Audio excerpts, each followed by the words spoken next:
आज का चैप्टर है वेव एंड साउंड। नया चैप्टर है, डरने की कोई बात नहीं है, इजी चैप्टर है, लेकिन थोड़ा थ्योरेटिकल कंसेप्चुअल है और आपको चीज़ों को विजुअलाइज करना पड़ेगा। यार यहाँ पर जब तक हम मैकेनिकल वेव की बात करेंगे, अब सारे वेव को विजुअलाइज कर सकते हो, देख सकते हो, दिखेगा, सारी चीज़ें ऑलमोस्ट दिखेगा, तो आपको ज़्यादा डिफिकल्ट नहीं लगने वाला। ठीक है तो let us start. What is a wave, फिर साउंड तो सेकंड पार्ट में देखेंगे, पहले देखेंगे what is a wave. Wave का मतलब क्या है, किसको वेव कहते हैं, पहले समझ लेते हैं डेफिनेशन में, फिर समझाऊंगा। Wave is transfer of energy from one point to other without transport of matter, without transport of matter। Statement समझ में आ गया, लेकिन थोड़ा हजम नहीं हुआ, थोड़ा मैं समझाता हूं। सोचो कि यहां पे कोई एक ब्लॉक रखा है, ठीक है, मैं क्या करता हूं, यहां से कोई एक बुलेट फायरिंग करता हूं। When I fire a bullet, the bullet goes carrying some kinetic energy, it goes gets embedded into it, और जैसे इसके अंदर जाके बुलेट घुस जाता है, फिर ये चलने लगता है।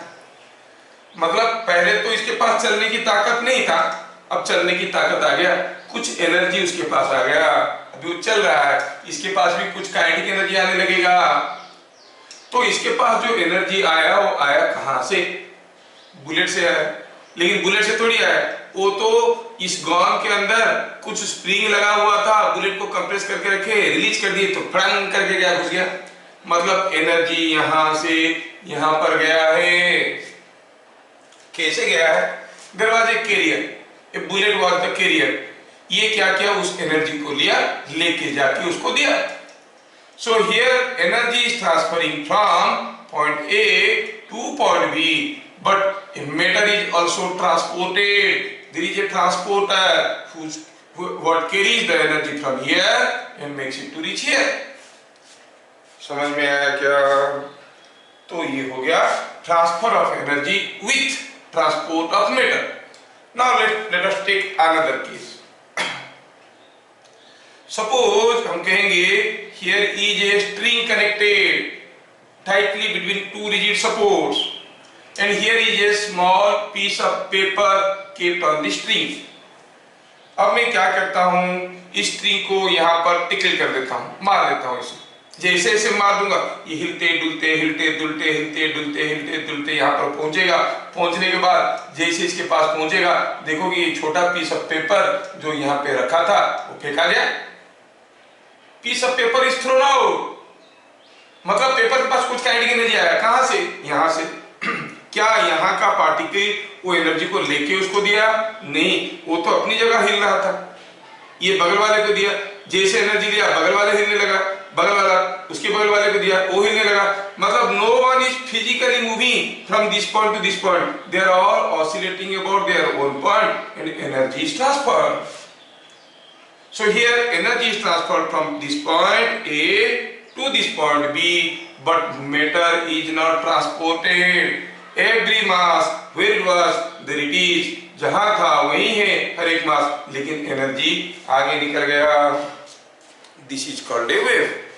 Wave is transfer of energy from one point to other without transport of matter. Without transport of matter, जहां पर मैटर मूव नहीं कर रहा है, लेकिन एनर्जी एक जगह से दूसरी जगह जा रहा है, वो सारा केसेस को हम वेव कहेंगे। समझ में आया? तो वेव का कुछ एग्जांपल्स ले लेंगे हम लोग। एग्जांपल्स ले लेंगे वेव का, जैसे अभी मैं बोल रहा हूं, जैसे मान लो कि उधर आप अभी क्लास कर रहे हो, उधर माइक्रो जो स्पीकर में आपका साउंड निकल रहा है, the sound is reaching your ear, your eardrum is vibrating and brain is sensing the vibration and recognizing the sound wave you are receiving. लेकिन स्पीकर से जब वो साउंड एनर्जी आपके कान के पास पहुंचा, बीच का कोई मैटर मूव किया क्या? नहीं किया, तो हम कहेंगे साउंड इज ए वेव। मैं यहाँ पे खड़ा हूं, एक टॉर्च लाइट थ्रो करता हूं, that light creates a spot somewhere, है ना, light creates a spot somewhere. अगर ये बहुत पावरफुल टॉर्च है तो वहां पर गर्माहट का फीलिंग आएगा। So heat energy, light energy is transferred from here to that right destination, but the matter in between is not moving. Light is a wave. This is a vibration in a string, the particles are all vibrating but the energy is transferred. This is a wave. मान लो कि ढेर सारे बच्चे Q में खड़े हैं, ऐसे क्या करने के लिए? आज गणेश पूजा है, मिठाई मिल रहा है, सब क्यू में खड़े हैं। लेकिन जब मिठाई मिलने की बात आता है, मान लो सामने एक एक करके जाओगे, जो लोग होमवर्क नहीं किए वो लाइन में आ जाओ, इधर प्रिंसिपल खड़े हैं मारने के लिए, तो देखोगे सारे बच्चों में गैप है। मिठाई मिल रहा है, लाइन में खड़े हो जाओ, देखोगे गैप नहीं है, सब एक दूसरे के साथ चिपके हुए हैं, क्योंकि जल्दी पहुंचना है ना। अब ये लाइन ऐसा खड़ा है, सब बच्चे ऐसे खड़े। अब क्या हुआ, ये लड़का बेचारा हाथ बढ़ा के मिठाई ले रहा था।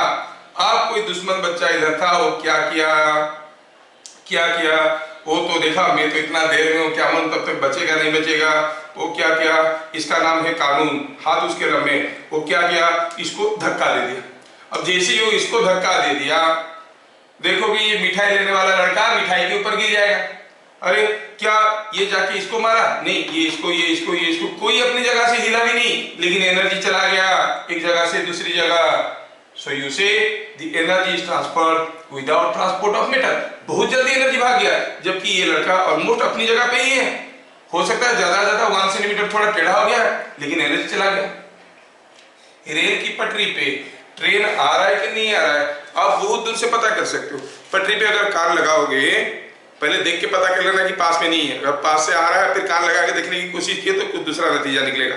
देख लिए दूर से, अभी ट्रेन दिख नहीं रहा है, आ रहा है कि नहीं आ रहा है। अब कान लगाओ तो you can sense the vibration, अगर आ रहा होगा, ठीक है, बिकॉज वहां पर ट्रेन आ रहा है और जो पटरी पे वाइब्रेशन आके आप तक पहुंच गया। बेवकूफी मत करना, रिपीट कर रहा हूं।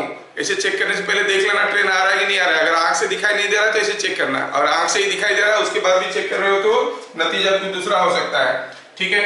तो what is a wave? We understood, transfer of energy from one point to other. तो क्या लिखेंगे एग्जाम्पल में? Light propagation, sound propagation means motion और movement, sound propagation, vibration in a string,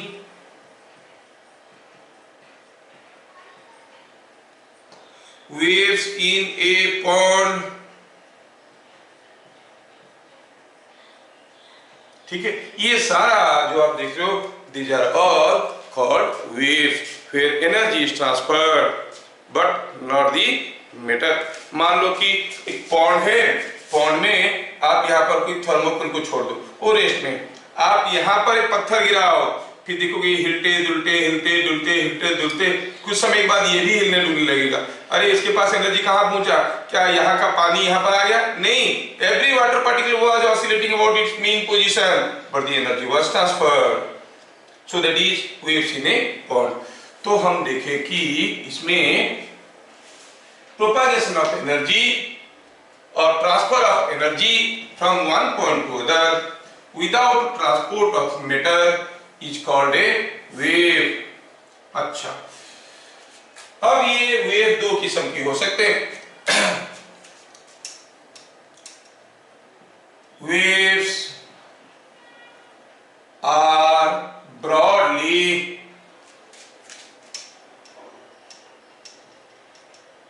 divided into two. One is mechanical wave,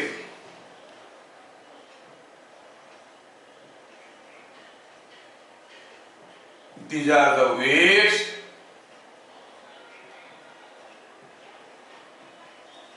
which need a medium medium to go from one point to other, एक जगह से दूसरी जगह जाने के लिए उनको कोई मीडियम की जरूरत होता है। बिना मीडियम के ये जा नहीं सकते। जैसे हम बता रहे थे स्ट्रिंग के लिए, स्ट्रिंग अगर कंटिन्यूअस है तो ये जाएगा। मान लो स्ट्रिंग को बीच में डिसकंटिन्यूअस कर दी, यहाँ पर बांध दिए, यहाँ से फिर से शुरू हुआ, बीच में स्ट्रिंग नहीं है। अब कितने भी जोर से अगर आप यहाँ पर धक्का दोगे, क्या ये पार्टिकल हिलेगा? नहीं, डिसकंटिन्यूअस है, it can not go. So these are called mechanical wave, जिनको जाने के लिए मीडियम की जरूरत होता है। बिना मीडियम का वो एक जगह से दूसरी जगह नहीं जाते हैं। जबकि मीडियम के पार्टिकल्स जो मैटर है वो ट्रांसपोर्ट नहीं होता है, लेकिन उनको मीडियम की सहारा चाहिए। जैसे छत पे चढ़ने के लिए सीढ़ी का सहारा चाहिए, बिना सीढ़ी का आप चढ़ नहीं सकते, लेकिन सीढ़ी नहीं चढ़ता है, you need a helping ladder, तो चढ़ने के लिए ऊपर सीढ़ी नहीं चढ़ता, लेकिन आप चढ़ जाते हो। Exactly that way they need a medium to propagate from one point to other, but the medium does not move. इनका एग्जांपल में क्या आता है? सबसे इंटरेस्टिंग है, पढ़ेंगे हम लोग, साउंड वेव। इसको बिना मीडियम का आप देख नहीं सकते, सुन नहीं सकते, बड़ा इंटरेस्टिंग है। अगर आपके और हमारे बीच में, मान लो आप यहाँ पर बैठे हो और मैं यहाँ पर बैठा हूँ, थोड़ा मैं बल्कि हूँ, तुम लोग छोटे बच्चे हो, और मान लो बीच में दो वाल है, सपोज दो वाल है, और ये दोनों वाल के बीच का जो एयर है, उस एयर को अगर हम निकाल देंगे, इवैक्यूएट कर देंगे, अब ये वैक्यूम हो गया, यहाँ पर कोई मीडियम नहीं है। अभी मैं कितने भी जोर से चिल्लाऊंगा, तुमको कुछ समझ में नहीं आएगा, you will be confuse, you क्यों चिल्ला रहे हैं, क्यों सुनाई नहीं दे रहा है? Because there is no medium, sound is not going to the other side. इसको हरदम एक मीडियम की जरूरत होता है। मैं कितने भी जोर से चिल्लाऊं, आवाज तुम्हारे पास नहीं पहुंचेगा। क्यों नहीं पहुंचेगा? क्योंकि साउंड एक मैकेनिकल वेव है, उसको एक मीडियम की जरूरत है। ठीक है, बिना मीडियम का ये जा नहीं सकता। मतलब जहां पर एयर का डेंसिटी कम हो जाएगा, if you go to space, जहां पर एटमॉस्फेयर है ही नहीं, वहां पर हम दोनों बगल बगल में भी खड़े होंगे, हम चिल्लाएंगे तो आपको सुनाई नहीं देने वाला। क्यों? क्योंकि there is no medium, sound can not go. समझ में आया? So sound wave is a mechanical wave. और क्या एग्जांपल है? वाइब्रेशंस इन स्ट्रिंग्स, स्ट्रिंग में जो वाइब्रेशन होता है, ये सब है। Vibration of A tuning fork, क्या मालूम तुम लोग देखे हो कि नहीं देखे हो? Vibration of A tuning fork, tuning fork is a mechanical wave. ठीक है, तो ऐसे करके ढेर सारे एग्जाम्पल है, आगे आगे हम लोग देखेंगे इसको। अब दूसरा आ गया नॉन मैकेनिकल वेव और इलेक्ट्रोमैग्नेटिक वेव। दूसरा क्या हुआ? नॉन मैकेनिकल वेव और electromagnetic wave.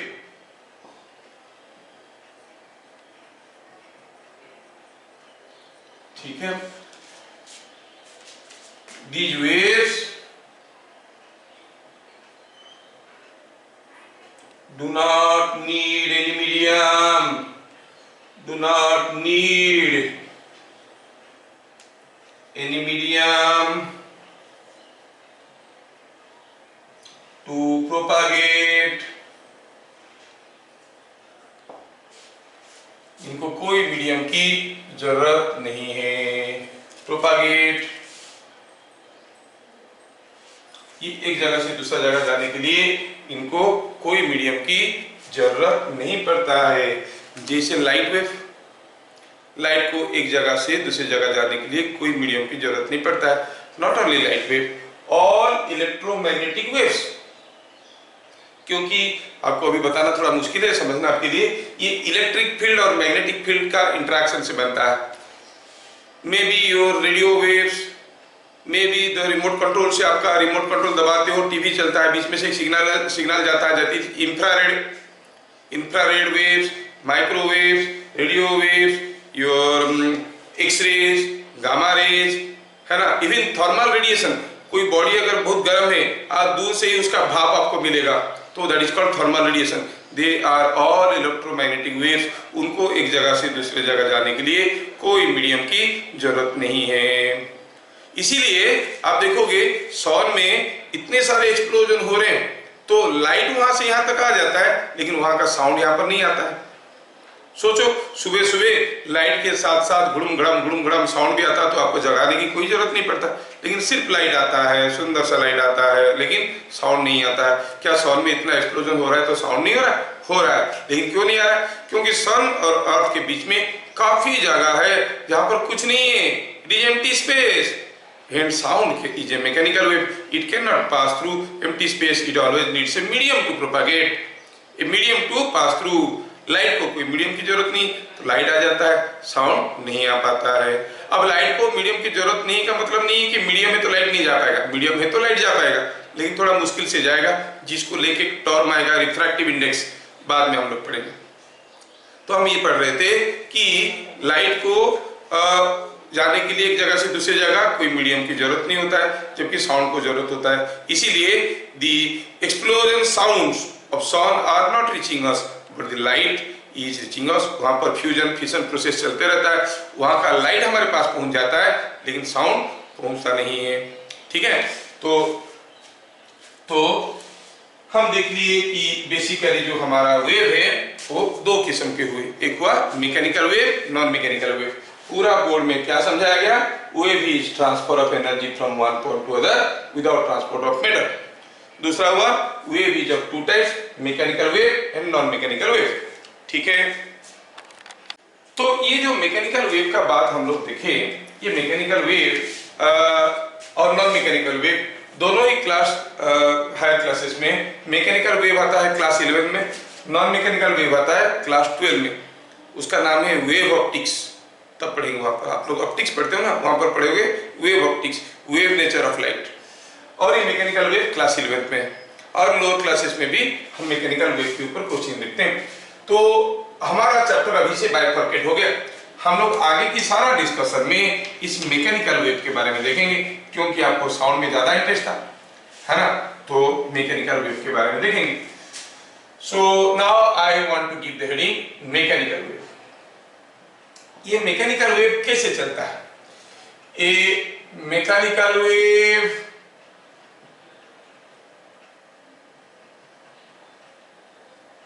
passes through a medium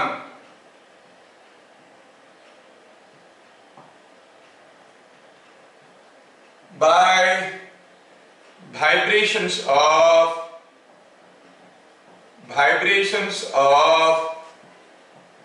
particles of the medium, मतलब द मीडियम की पार्टिकल वाइब्रेट करते हैं और एनर्जी को एक से दूसरा, दूसरे से तीसरा ऐसे ट्रांसफर करते हुए जाते हैं। ठीक है, ईच पार्टिकल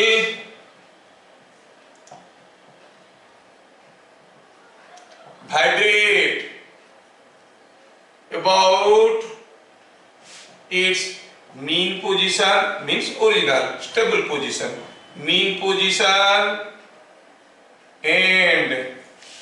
and transfers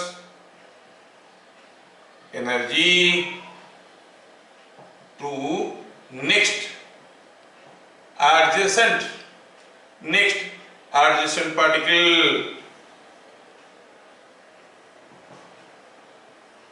हर एक पार्टिकल बस वाइब्रेट करते हैं और एनर्जी एक जगह से दूसरी जगह चलते रहता है, चलते जाता है, सब अपनी जगह हिलते डुलते हैं और एनर्जी को ट्रांसफर करते हैं। अब द स्पीड ऑफ प्रोपागेशन, कितना जल्दी जल्दी जाएगा, स्पीड ऑफ प्रोपागेशन और transfer of energy depends upon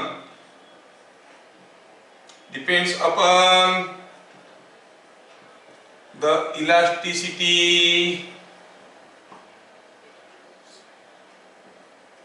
and density of the medium।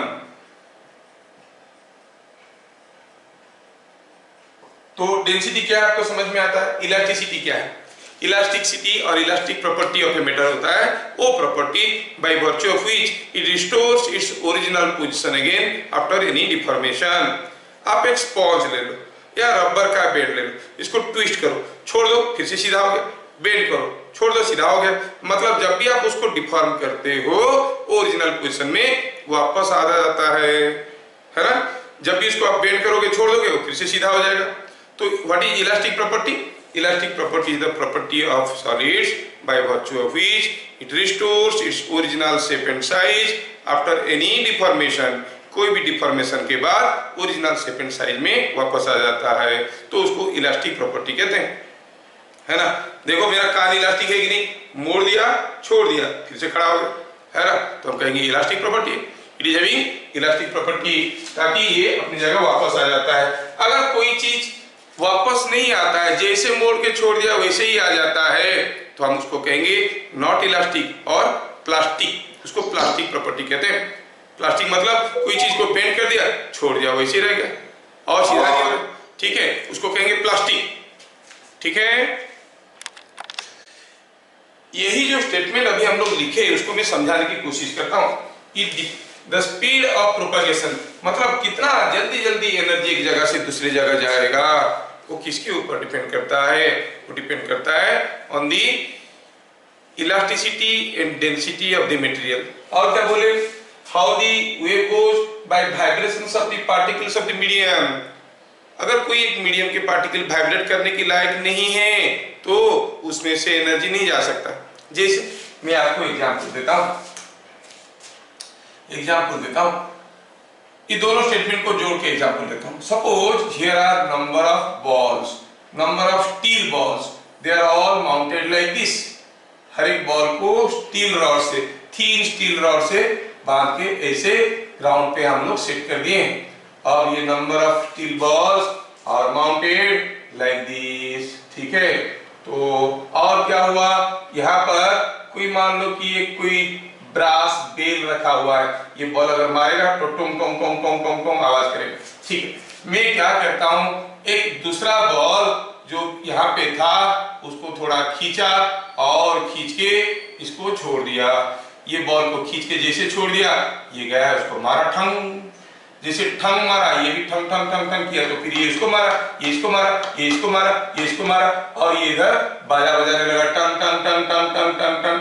अब हुआ क्या, मैं इसको खींचा था, यहां से एनर्जी छोड़ा, यहां पे आके पहुंचा, ये इसको मारा, यहां से sound energy is coming out, तो एनर्जी यहां से यहां पर गया, ठीक है। एनर्जी यहां से यहां पर गया कैसे? बीच में हर एक कोई भी बॉल फिजिकली मूव नहीं कर गया यहाँ पर देने के लिए, सब अपनी जगह क्या कर रहे थे, खाली हिल रहे थे। They were just vibrating about their mean position. Each one was vibrating. No one was physically going. अगर कोई भी बॉल का एवरेज डिस्प्लेसमेंट पूछेंगे, ओवरऑल डिस्प्लेसमेंट पूछेंगे, जहां था वहीं खाली ऐसे ऐसे ऐसे ऐसे ऐसे ऐसे ऐसे ऐसे ऐसे ऐसे जाने की एक्शन कर रहा था, लेकिन जा नहीं रहा था, अपनी जगह था। So each particle is vibrating about their mean position. They are not physically moving. तो एनर्जी यहां से यहां पर गया। It goes through vibrations of the particles of the medium. सोचो इनमें से कोई एक बॉल को मैं यहां पर किसी एक खंबे के साथ बांध दिया। Now it can not vibrate, it can not vibrate. अभी अगर इसको खींच के छोड़ूंगा तो बाजा बजेगा क्या? नहीं, ये इसको मारेगा, ये इसको मारेगा, ये इसको मारेगा, लेकिन तो ये हिलने वाला नहीं है, तो एनर्जी आगे नहीं जाएगा, and the energy will not reach here. So wave can pass through a medium only if the particles of the medium are able to vibrate. If they are not able to vibrate, energy cannot go. अब कोई चीज जब vibrate करता है, जब मैं इसको यहां से खींचा और छोड़ दिया, ये वापस क्यों गया? ये वापस क्यों गया? क्योंकि इसके पास इलास्टिक प्रॉपर्टी है। तो मान लो कि गोंद का बनाया हुआ है, एल्युमिनियम का बनाया हुआ है, एल्युमिनियम वायर को जैसे बेंड करके छोड़ दो वैसे रह जाता है, खींचा और छोड़ दिया, मैं देख रहा हूं कब जाएगा, जा नहीं रहा, ऐसे ही खड़ा हो गया, टेढ़ा हो गया। प्लास्टिक प्रॉपर्टी है, इलास्टिक प्रॉपर्टी है ही नहीं, स्टील का बनाया हुआ है, तो खींचे और छोड़ दिए, ठंग करके जाके इसको मारा, क्योंकि स्टील का इलास्टिक प्रॉपर्टी है। समझ में आ रहा है? तो इलास्टिक प्रॉपर्टी होने के कारण ये अपनी जगह वापस आने की कोशिश करेगा, उस चक्कर में यहाँ से आते आते इतना वेलोसिटी हो जाएगा कि इसको ठोकेगा, फिर ऐसे से खुद इलास्टिकली ऑसिलेट करेगा और एनर्जी पास कर जाएगा। तो मीडियम जितना ज्यादा इलास्टिक होगा उतनी आसानी से एनर्जी प्रोपागेट होगा। दूसरा, it not only depends upon the elastic property, depends also on the density. Suppose हम कहेंगे ये एक है, बीच बीच से एक ठोस टॉर्क निकाल देते, ये निकाल देंगे, ये निकाल देंगे, गैप बना दी।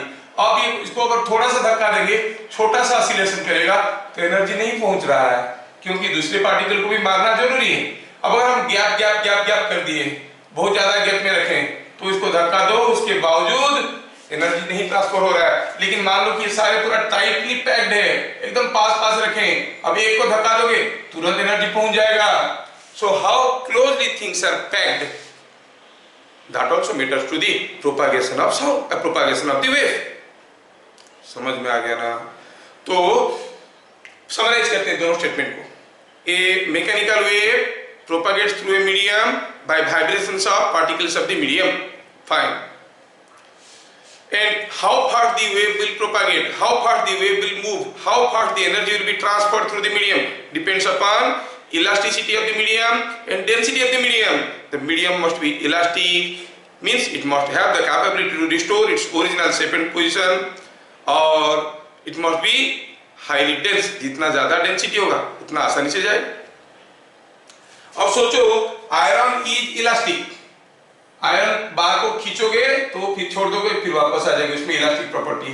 Sand is not elastic, sand is not elastic.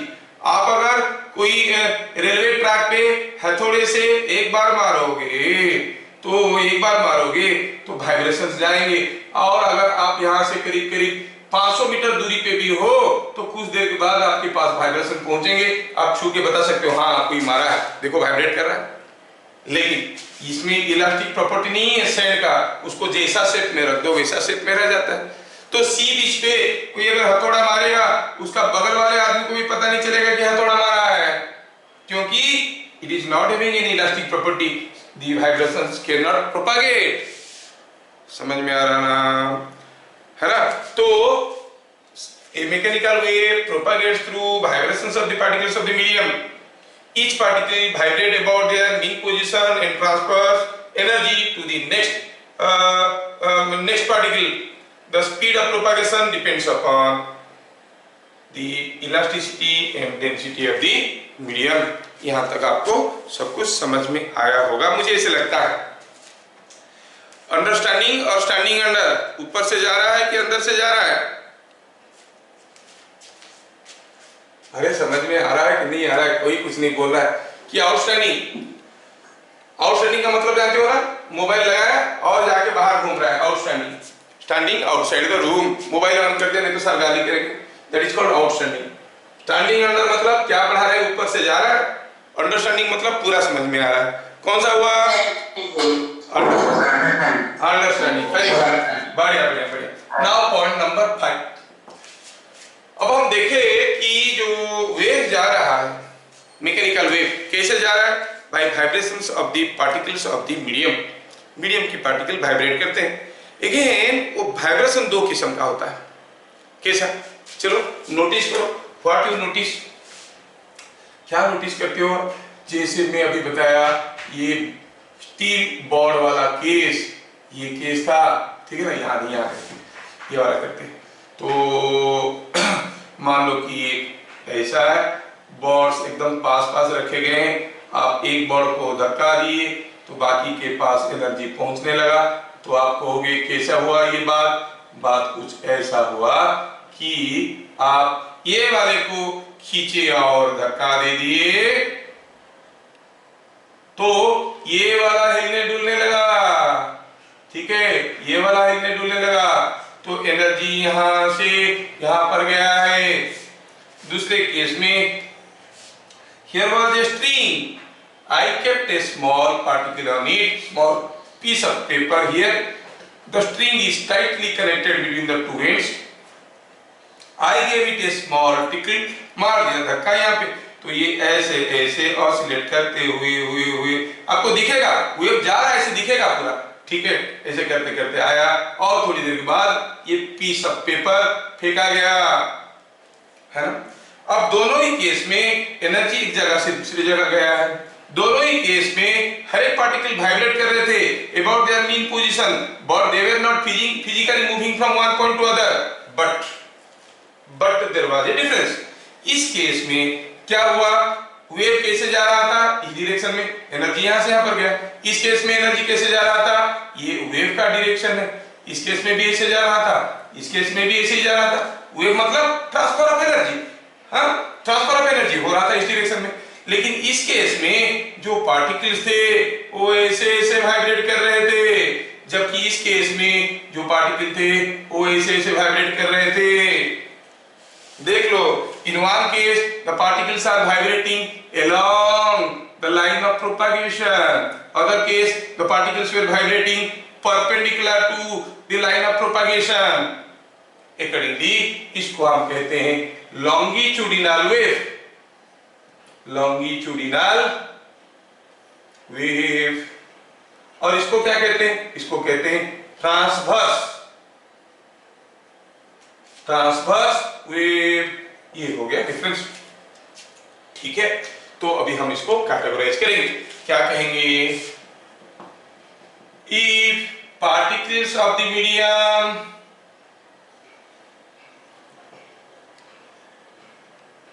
Vibrate along the line of propagation of क्या, एनर्जी और वेव क्या है, एनर्जी है, हाँ, propagation of wave, then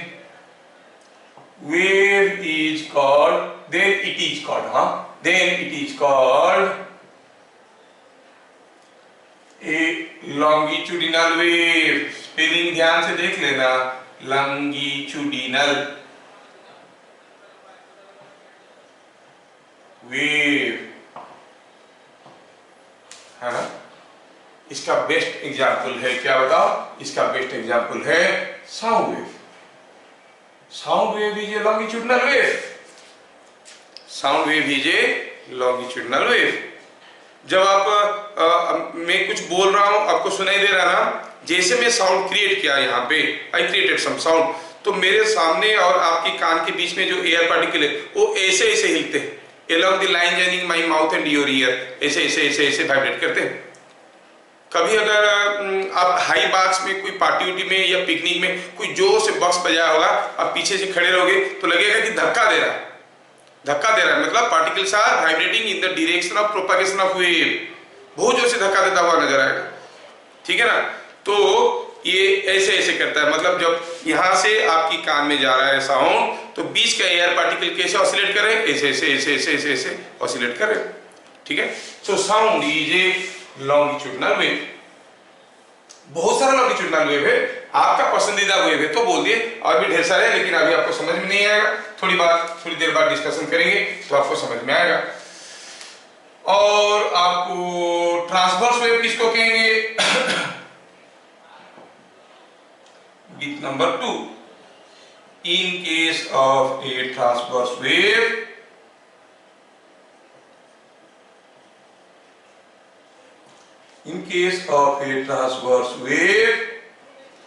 the particles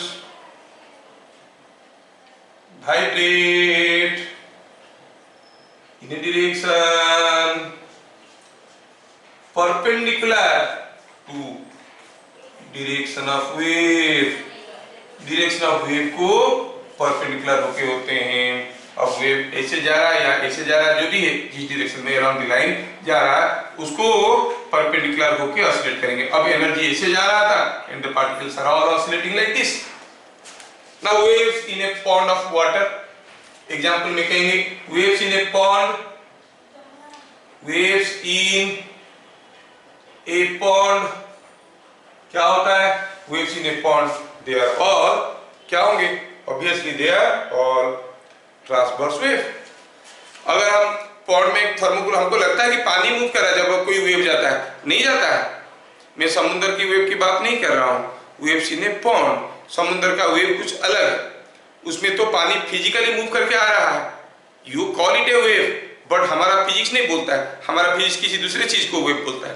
तो अब क्या है कि पॉन्ड में अगर एक पीस ऑफ थर्मोकूल डाल दो, अब यहाँ पर एक पत्थर डाल दोगे तो वेव ऐसे जाएगा, आपको लगेगा कि थर्मोकूल पानी मूव कर रहा है, लेकिन देखोगे थर्मोकूल अपनी जगह ही हिल रहा है, ऐसा ऐसा ऐसा ऐसा ऐसा ऐसा हो रहा है। वो पानी कभी उसको ऊपर उठाता है, नीचे आता है, ऊपर उठाता है, नीचे आता है, और वेव निकल जाता है, एनर्जी चला जाता है, वेव अपनी जगह टुक टुक टुक टुक करते रहता है, ठीक है ना। तो वेव्स इन ए पॉन्ड और वाइब्रेशंस इन ए स्ट्रिंग, अभी तो देखे vibrations in a string are all transverse wave, समझ में आ गया। आपका जो मोबाइल चलता है, साउंड जो सिग्नल्स आते हैं वो क्या है, there are all electromagnetic waves. अभी कोई अगर दूर से कॉल कर रहा है, ठीक है, तो उसका रिंगटोन वगैरह आपका यहाँ पर सिग्नल तो आके पहुंच जाएगा, क्योंकि वो इलेक्ट्रोमैग्नेटिक वेव है। मान लो बीच में कोई मीडियम नहीं है, सारा एटमॉस्फेयर सडनली गायब हो गया, फिर भी मोबाइल के सिग्नल तो आने लगेंगे, क्योंकि they are being carried out by electromagnetic waves which are non mechanical waves, उनको कोई वेव की कोई मीडियम की जरूरत नहीं। तो क्या एटमॉस्फेयर नहीं होने से हम फिर भी हम लोग मोबाइल पे बात कर सकते हैं? क्या कोई अपना दिमाग लगा के बताएगा, जब एटमॉस्फेयर नहीं है तब भी हम मोबाइल पे बात कर सकते हैं क्या? क्योंकि इलेक्ट्रोमैग्नेटिक वेव को तो कोई मीडियम की जरूरत नहीं होता है। नो नो नो, दिमाग लगाओ दिमाग लगाओ। अरे भाई तुम बोलोगे तो तुम्हारा मुंह से वहां तक कैसे पहुंचेगा, माइक्रोफोन तक कैसे पहुंचेगा? When you create a sound that creates a खलबली in the air in between the microphone and you, and that vibration reaches the microphone, the diaphragm there vibrates, and in a between a magnet it is vibrating, so electromagnetic signals are generated। अगर sound पहुंचेगा ही नहीं तो vibration कहां से होगा? तो electromagnetic wave अगर किसी तरह से बन जाता है तो फिर वो आ जाएगा। हाँ, हम एक काम कर सकते थे जो कि हम बहुत पहले करते थे। अब अगर एटमॉस्फेयर तो नहीं है, लेकिन मान लो मैं आपको पहले से बात कर लिया हूं, क्या 2 बार ठुकूंगा तो हाउ आर यू, 3 बार ठुकूंगा तो आई एम फाइन, तो मोबाइल को ठोक दो, 1-2 वाइब्रेशन तो मोबाइल में क्रिएट हो गया ना, that vibration will be sent to the other person and he can recognise 2 बार ठोका है, आई हेट यू, नहीं क्या बोला था, आई लव यू, अच्छा आई एम फाइन, कुछ भी था, कुछ भी वो बोल दिया होगा, तो accordingly truck truck truck truck करके पहले टेलीग्राम करते थे, मालूम है, टेलीग्राम का जमाना तो अभी निकल गया, तो उससे मोर्स कोड वगैरह होता था, उसमें सिग्नलिंग ऐसे होता था, ठीक है। तो आप बात नहीं कर सकते, लेकिन अगर मान लो कि मोबाइल को ऐसे मारपीट किए तो मोबाइल में जो वाइब्रेशन क्रिएट हुआ उसमें से उसका डायफ्राग्राम हिल गया, किसका, माइक्रोफोन का, इलेक्ट्रोमैग्नेटिक वेव बन गया तो चल गया। अब उसके माइक्रोफोन में बजेगा, दूसरे वाले जो रिसीवर है उसका मोबाइल बजेगा, लेकिन वो बेचारा कैसे सुनेगा, वहां से कान तक तो नहीं आएगा। आप पहुंचा दिए सिग्नल, लेकिन उसका कान के पर्दा को कैसे करना पड़ेगा, हिलाना पड़ेगा। तो अगर एक लकड़ी लेगा, कान में डाल देगा लकड़ी को और लकड़ी पे मोबाइल लगाएगा, जैसे गिड़गिड़ करेगा लकड़ी भी हिलेगा तो उसके कान के पर्दे में बजेगा, तो फिर उसको सुनाई देगा। सोचो कितना डिफिकल्ट हो जाएगा, नहीं, बिना एटमॉस्फेयर का। Lucky we are having such a big atmosphere for us, नहीं तो हम लोग कहाँ कुछ कर पाते, है ना। चलो ठीक है। Point number 6, note point number 6। तो अभी बारीकी से हम लोग ये सारे वेव के बारे में देखने वाले हैं। पॉइंट नंबर 6, लॉन्गिट्यूडिनल वेव के बारे में डिटेल्स में देखेंगे, फिर ट्रांसवर्स वेव के बारे में भी देखेंगे। अच्छा, कोई मीडियम में लॉन्गिट्यूडिनल वेव जाने के लिए क्या चाहिए? For passage of A longitudinal wave, और थोड़ा सा दूसरे ढंग से लिखेंगे, लॉन्गिट्यूडिनल वेव के बारे में डिटेल्स में थोड़ा लिखेंगे तो आपको बढ़िया समझ में आएगा। A longitudinal wave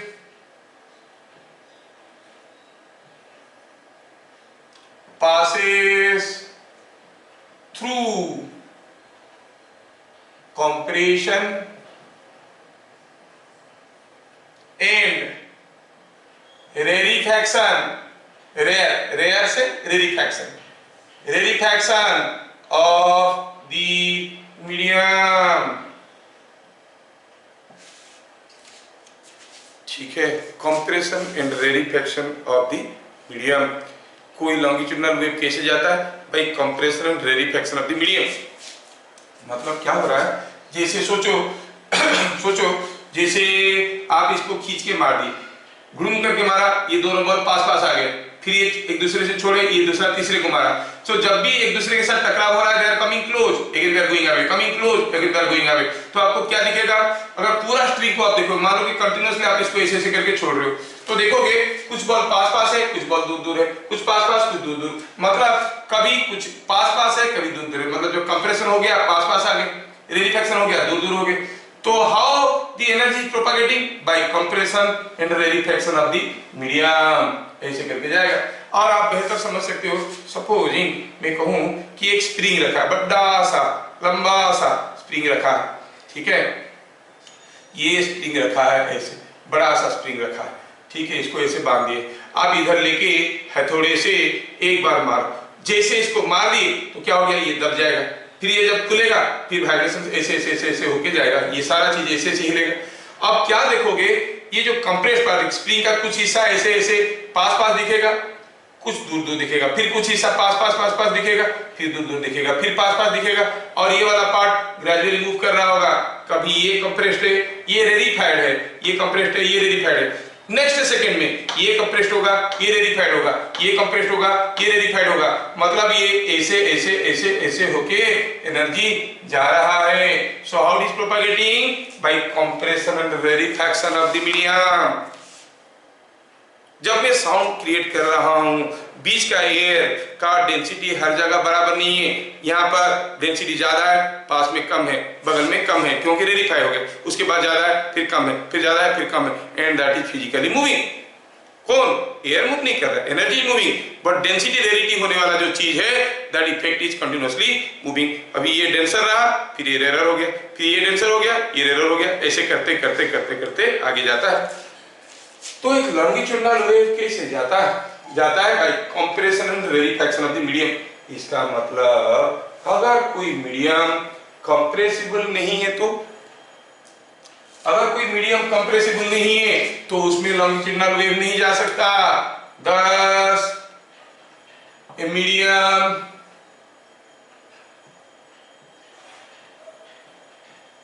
which is not compressible and elastic cannot transfer a longitudinal wave. Longitudinal wave को आसानी से ट्रांसफर नहीं कर सकते हैं। कोई बैग है, sand can not be compressed, sand can not be compressed, क्योंकि ऑलरेडी इतना डेंस होता है, उसको और कंप्रेस करना मुश्किल होता है। अगर सैंड बैग पड़ा है, मान लो कि एक बहुत बड़ा सा बैग में, ये बड़ा सा बैग है, कितना लंबा है? 10 मीटर, 10 मीटर लंबा बैग में सैंड भरा हुआ, सैंड भरा हुआ। यहाँ पर आप खड़े हो, यहाँ पर अगर कोई हथौड़े से मारेगा, ये हथौड़े से यहाँ पर अगर मारेगा तो आपको कोई वाइब्रेशन नहीं पहुंचेगा। क्यों? क्योंकि this is not compressible, so that it can transfer the energy, nor it is having any elastic property. ना इसके पास इलास्टिक प्रॉपर्टी है, ना ही कंप्रेसिबल है, इसके अंदर नहीं जा सकता। तो कौन ज्यादा कंप्रेसिबल होता है? Gases. Gases are very highly compressible. Liquids भी कंप्रेस कर सकते हैं, अब पेट्रोल को कंप्रेस कर सकते हैं, वाटर को कंप्रेस कर सकते हैं। वैसे वाटर का कंप्रेसिबिलिटी कम है, फिर भी कंप्रेस कर सकते हैं। बहुत सारे लिक्विड को हम कंप्रेस कर सकते हैं, गैसेस को तो कंप्रेस कर ही सकते हैं। तो फ्लूइड्स में लॉन्गिट्यूडिनल वेव बहुत ही आसानी से दौड़ता है। ठीक है, तो क्या कहेंगे? फ्लूइड्स, अच्छा जस्ट अ मिनट, फ्लूइड्स। अच्छा, दूसरा है कि आपका ये जो आपका क्या कहते हैं, ये ट्रांसवर्स वेव, ये जो ट्रांसवर्स वेव है उसको चलने के लिए क्या चाहिए? A transverse wave, a medium having high elastic property can easily transfer a transverse wave, a transverse wave। तो कोई अगर मीडियम का पास ट्रांसवर्स वेव, अब देखो कोई मीडियम के पास इलास्टिक प्रॉपर्टी है, वो ट्रांसवर्स वेव को आसानी से पास करवा सकता है। Just for sake of example समझाने की कोशिश करता हूं, आप लोग समझने की कोशिश करना। मैं क्या करूं, ये थोड़ा थ्योरेटिकल चैप्टर है, नया चैप्टर है, इसके बारे में आपकी बुक में इतना डिटेल्स में नहीं है और बुक पढ़ के समझना भी थोड़ा डिफिकल्ट है। तो देखो कि यहाँ पे क्या हुआ कि एक लंबा सा वायर लगा था, ठीक है। मैं इसमें एक ट्रांसवर्स वेव क्रिएट करना चाहता हूं, ऐसे मार दूंगा तो ऐसे ऐसे करके वेव जाएगा। तो मैं क्या करता हूं, पहले इस पॉइंट को पकड़ के खींचा नीचे, जैसे ये पॉइंट को पकड़ के मैं नीचे खींचा, ये थ्रेड का शेप ऐसे हो गया,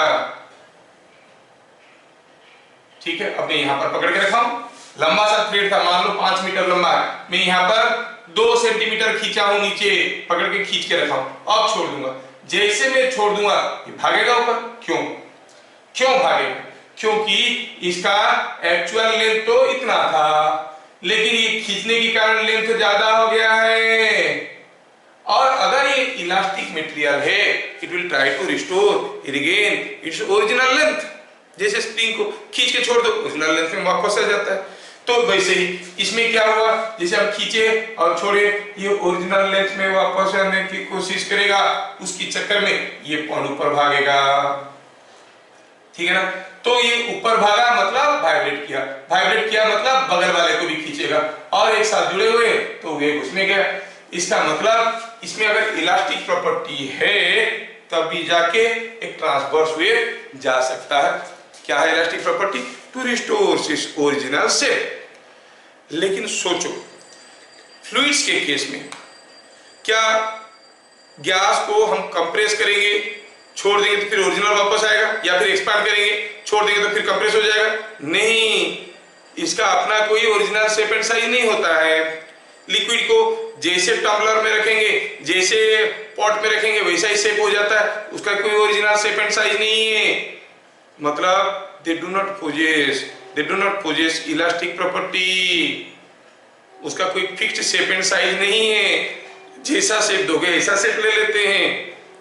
इलास्टिक प्रॉपर्टी नहीं होने के कारण क्या होता है कि आप कहोगे उसमें ट्रांसवर्स वेव जाने में काफी दिक्कत होता है। ट्रांसवर्स वेव आसानी से नहीं जा पाता है, थोड़ा थोड़ा जाता है, बहुत ही धीरे धीरे करके छोटा सा अमाउंट ऑफ एनर्जी जाता है। पढ़ेंगे ट्रांसवर्स वेव जब जाता है किसी एक मीडियम में, अगर वो इलास्टिक नहीं है तो उसका refractive index will be very high, intensity will be dropping like anything. तो वो सब बात की चीजें अभी मैं बताया कि कोई ट्रांसवर्स वेव को किसी एक मीडियम से जाने के लिए मीडियम में इलास्टिक प्रॉपर्टी होने की जरूरत है। तो हम कहेंगे पॉइंट नंबर 7 में फ्लूइड्स मतलब something which can flow, may be a liquid, may be A gas. Fluids do not have any fixed shape and size, ठीक है। They do not possess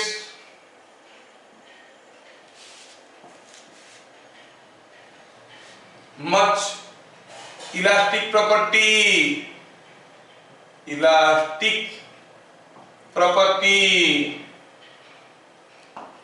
therefore mechanical waves through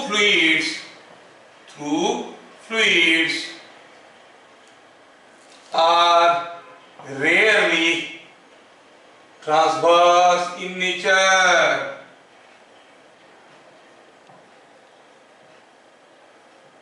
However, a longitudinal wave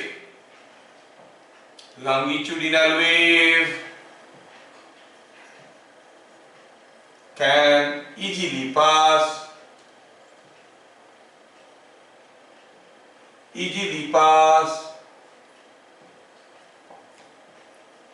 through fluids. तो fluids में most of the waves होते हैं वो longitudinal होते हैं, transverse नहीं होते हैं। फ्लूइड्स में मोस्ट ऑफ दी जो मैकेनिकल वेव होते हैं वो लॉन्गिट्यूडनल होते हैं। आप में से काफी लोग स्विमिंग पूल में गए हो, मान लो आप स्विमिंग पूल पे एक किनारे पे आप पानी में खड़े, यू आर स्टैंडिंग हियर। अब क्या हुआ, इधर कोई डाइव मारा, यहां से कोई डाइव मारा और पानी में धुम करके गिरा। सपोज आप देखे नहीं थे और क्या हुआ, आप बेचारे यहाँ पर शांत खड़े थे, इधर मुंह करके, इधर नाक था आपका, नोज इज दिस साइड, मतलब you are looking to this side. अब इधर देख रहे थे, ये डाइव मारा, तो मान लो कि आप कान में ईयरफोन भी लगाए हुए थे, साउंड भी नहीं सुन पाए। Now the vibrations will come, the wave will come through water. जब ये वाइब्रेशन आपके पास पहुंचेगा, थोड़ा इमेजिन करो आपको क्या लगेगा, ये वाइब्रेशन जब आपके पास पहुंचेगा, आपकी पांव के पास, ये आपको ऊपर उठाने की कोशिश करेगा कि धक्का मारने की कोशिश करेगा, ऐसा धक्का मारेगा कि ऐसे उठाएगा। आप देखोगे ये आपको धक्का मारने की कोशिश करेगा। क्यों? क्योंकि the air is the fluids are vibration or the wave is propagating by compression and rarefaction। ऐसा ऐसा ऐसा ऐसा ऐसा ऐसा होके जा रहा है, तो यहाँ पर मारा धक्का ऐसे, ठीक है, ऐसा ऐसा होके जा रहा था तो यहाँ पर धक्का मारा, ऐसे ऐसे होके जाता है, कहाँ? Only at the surface, surface पे ऐसे ऐसे जाता है, वो भी बिकॉज ऑफ सरफेस टेंशन। वो आप नहीं जानते हो तो मैं नहीं बोल रहा हूँ। तो वेव जो सरफेस में होते हैं वो ऐसे ऐसे ट्रांसफर दिख रहा है, लेकिन अंदर से जो वेव जाते हैं they are going through vibration by compression and rarefaction of the medium. तो आप देखोगे अगर ये आपकी बाल ऐसे हैं तो बाल थोड़ा ऊपर नीचे हो जाएंगे क्योंकि यहाँ का वेव ऊपर नीचे हो रहा है, लेकिन आपको पीछे से लगेगा कोई धक्का दिया आके। सो फ्लूइड्स में जो वेव जाते हैं they are mostly longitudinal in nature because fluids का ओरिजिनल सेकंड साइज नहीं होता है, इलास्टिक प्रॉपर्टी प्रोमिनेंट नहीं होता है, ठीक है ना। लेकिन in case of solids, in case of solids, solid के केस में तो इलास्टिक प्रॉपर्टी भी होता है, कंप्रेसिबल भी होता है, मारपीट करके कंप्रेस कर सकते हो, थोड़ा उसको ये भी कर सकते हो क्या, ट्विस्ट करके छोड़ दो सीधा हो जाता है। सॉलिड्स पोजेस सारे नहीं, कुछ कुछ सॉलिड में, इन जनरल मेटालिक सॉलिड्स में solids possess compressibility and elasticity, दोनों प्रॉपर्टी एग्जिबिट करते हैं। So mechanical waves in solids में be both longitudinal as well as transverse. इसमें लॉन्गिट्यूडिनल वेव भी जाता है एंड ट्रांसवर्स, दोनों वेव जा सकते हैं। फ्लूइड्स में मोस्टली लॉन्गिट्यूडिनल, ट्रांसवर्स वेव नहीं जाते। सॉलिड्स में दोनों किस्म की वेव जा सकते हैं क्योंकि solids are compressible as well as they are having elastic property. I am talking about metal. हाँ, आप कहोगे लकड़ी के भी केस में भी कुछ केस में रहता है इलास्टिक प्रॉपर्टी, और ऐसे भी काफी चीजें, मान लो कि कोई पत्थर तो इलास्टिक नहीं है, ठीक है ना, तो उसमें तो वेव जाना बहुत मुश्किल हो जाता है। लेकिन अगर आप ध्यान से देखेंगे तो उसमें भी इलास्टिक प्रॉपर्टी रहता है, कभी बार पता नहीं चलता है। सोचो आपकी घर की छत इतना सारा रॉड लगा के, कंक्रीट लगा के बनाया, वो रिजिड है कि इलास्टिक है? रिजिड है कि इलास्टिक है? इट इज हाईली इलास्टिक, इसलिए तो बनाया गया है। आरसीसी का जो रेनफोर्स्ड कंक्रीट सीमेंट का जो रेशियो है 1:3:4 रेशियो में जो करते हैं, फिर रॉड लगा के करते हैं, कितना सैंड, कितना कंकड़, कितना सीमेंट, उसका प्रॉपर रेशियो रहता है। उसके बाद वो इलास्टिक जैसे फंक्शन करता है, वो बेंड हो जाएगा तो फिर सीधा हो जाएगा। बिल्डिंग में क्या प्रोपोर्शन में मिलाएंगे, वो उसमें इलास्टिक प्रॉपर्टी आता है। बड़े बड़े बिल्डिंग रहते हैं तो उसमें जोर से हवा आता है तो बिल्डिंग पूरा हिलता है, ऐसे हिलता है, इलास्टिक है बोल के वापस आ जाता है। अगर रिजिड होगा तो मान लो कि 103 स्टोरी बिल्डिंग न्यूयॉर्क में था, जोर से साइक्लोन आया, पता चला ऊपर का मंजिल उड़ गया। नहीं, क्योंकि अगर कोई अगर अकड़ के खड़ा रहेगा तो केस में वो बिल्डिंग्स ऐसे बनाए जाते हैं कि उसमें इलास्टिक प्रॉपर्टी आए। इसलिए देखोगे घर के छत पे कोई दौड़ रहा है तो नीचे हमें पता चल जाता है, because the vibrations are coming, it is having high elastic property. ठीक है, तो वैसे टच करके कोई चीज हार्ड है सॉफ्ट है ऐसे इलास्टिक प्रॉपर्टी को जज करने की कोशिश मत करना। तो हम क्या देखें, फ्लूइड्स के केस में जो वेव्स है वो मोस्टली लॉन्गिट्यूडनल होते हैं, ट्रांसवर्स नहीं होते हैं, क्योंकि उनके पास इलास्टिक प्रॉपर्टी नहीं है, उनको कोई कैसा भी शेप दे सकता है। सॉलिड के केस में कंप्रेसिबिलिटी है as well as elastic property है, तो दोनों किस्म की वेव उसमें जा सकते हैं। ठीक है, तो जैसे ही हमें पता चला कि सॉलिड्स में जो वेव होते हैं दोनों किस्म का होते हैं, तुरंत दिमाग में क्वेश्चन आया कैसे पता चलेगा कि कौन सा वेव है, कोई मैकेनिकल वेव सॉलिड में जा रहा है और लॉन्गिट्यूडनल वेव है कि ट्रांसवर्स वेव है, कैसे पता चलेगा। चल देखते हैं। Point number 9, the type of wave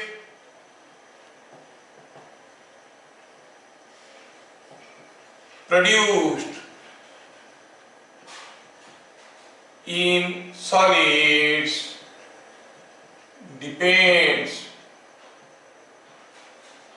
on the mode of excitation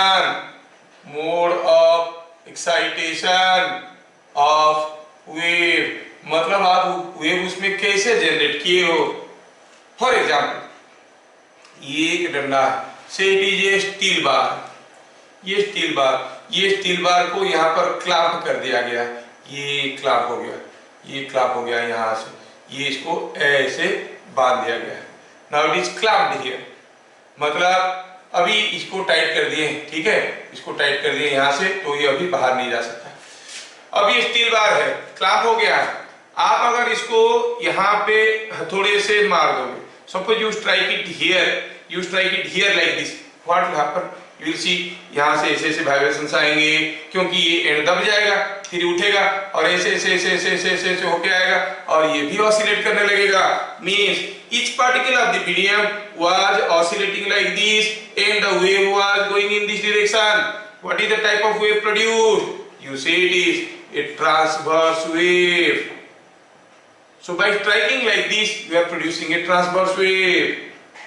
Instead, suppose हम कहेंगे कि हम ऐसे स्ट्राइक कर रहे हैं, हथौड़े से लिए और ऐसे मार दिए उसको, जैसे ऐसे मार दिए, ये मीडियम कंप्रेस हो गया, रेडिफाई हुआ, कंप्रेशन रेडिफेक्शन होके वेव आएगा and the vibration will B sensed here.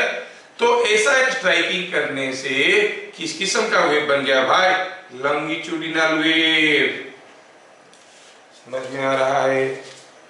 लेकिन आप लोग थोड़ा ज्यादा सोचते हो, तुम में से कुछ लोगों के दिमाग में ये आ रहा होगा कि सर अगर कोई ऐसे मार देगा तो क्या होगा सर, ओहो ये मारने के चक्कर में ये लोग रहते हैं। ठीक है, ऐसे मारे तो ट्रांसवर्स वेव होगा, ऐसे मारे तो लॉन्गिट्यूडिनल वेव होगा। अगर ऐसे मारे तो इस वेव का एक ऐसे मारने का ऐसा इफेक्ट रहेगा, एक ऐसा इफेक्ट रहेगा। ये transverse wave will be produced, A longitudinal wave will be produced, मिला जुला इफेक्ट मिलेगा। उस मिला जुला इफेक्ट को कहते हैं ripples. Ripples will be produced in the material. What is a ripple? वो कोर्स में नहीं है, 11th क्लास में भी नहीं। What is ripple? It is combination of transverse as well as longitudinal waves. Both longitudinal और ट्रांसवर्स वेव मिलके जाएंगे तो हम कहेंगे ripples are form in the material. तो किसी एक सॉलिड में किस किस्म का वेव होगा वो डिपेंड करता है हम उसमें वेव कैसे प्रोड्यूस किए हैं, वो डिसाइड करता है। I give you one more example. आप ट्यूनिंग फॉर्क के बारे में जानते होंगे। ट्यूनिंग फॉर्क देखने में कुछ ऐसा आता है,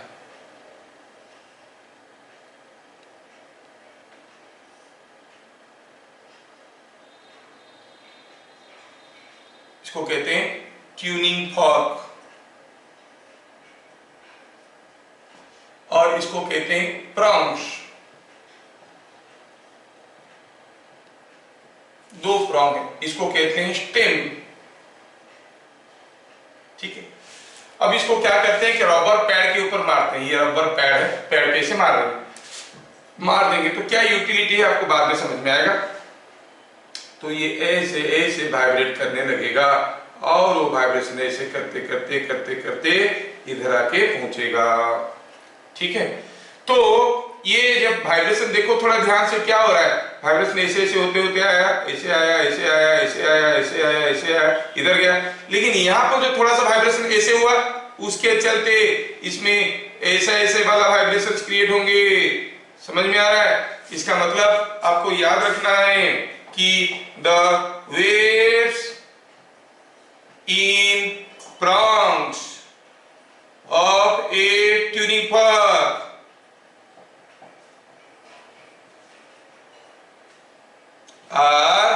ये कैसा वेव है भाई? ट्रांसवर्स।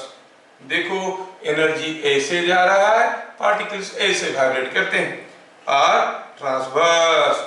ठीक है, क्या करते हैं ट्यूनिंग फॉर्क को ये रबर पेड़ के ऊपर ऐसे मार देते हैं, मारने से ऐसे ऐसे वाइब्रेट करेगा, फिर वो वाइब्रेशन को लेके ट्यूनिंग फॉर्क दूसरे चीजों का फ्रीक्वेंसी को ट्यूनिंग करते हैं। वो कैसे करते हैं अलग बात है, लेकिन उसमें क्या हुआ, ये आ गया आपका ट्रांसवर्स वेव। लेकिन इन the stem what is the type of wave? It is a longitudinal wave, क्योंकि वेव यहाँ से यहाँ पर आ रहा था। अगर आप इसको यहाँ पे मारने के बाद इसको टेबल के ऊपर खड़ा करोगे तो ठुक ठुक ठुक ठुक ठुक ठुक ठुक ठुक करने लगेगा। क्यों? कि waves are coming like this to start jumping at the table. Why? Because the particles are all vibrating like this. The waves in prongs of a tuning fork are transverse, but in the stem they are longitudinal in nature.